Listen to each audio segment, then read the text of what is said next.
Il y a bien longtemps, dans un petit village niché au cœur de la forêt africaine, vivait une jeune fille nommée Hawa. Curieuse et pleine de vie, Hawa adorait explorer la nature qui entourait son village. Un jour, elle fit une découverte étonnante. Une découverte qui allait changer sa vie et celle de son village pour toujours. Alors qu'elle se promenait près de la rivière, Hawa aperçut un arbre immense qu'elle n'avait jamais vu auparavant.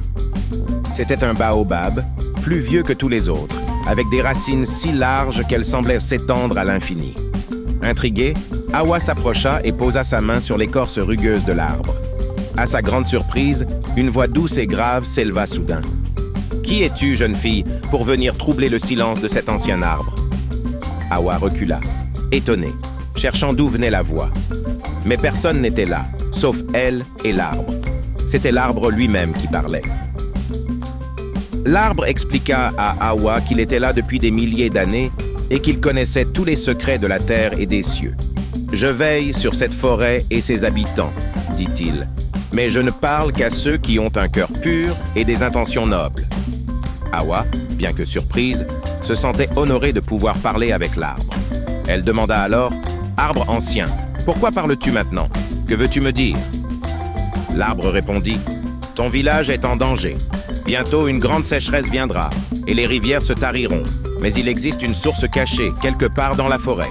Si tu veux sauver ton peuple, tu dois la trouver avant que la sécheresse ne s'installe. » Hawa, le cœur battant, accepta la mission. Guidée par les mots de l'arbre, Hawa partit à la recherche de la source. Pendant des jours, elle arpenta la forêt, écoutant les murmures des feuilles et les indices donnés par l'ancien baobab.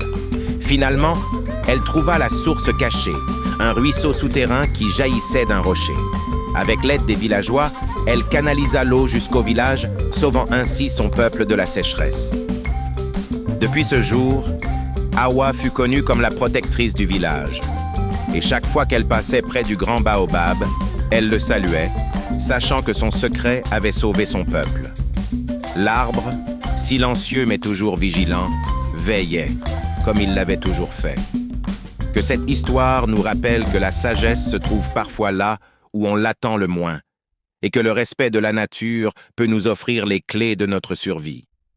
Merci d'avoir écouté cette histoire.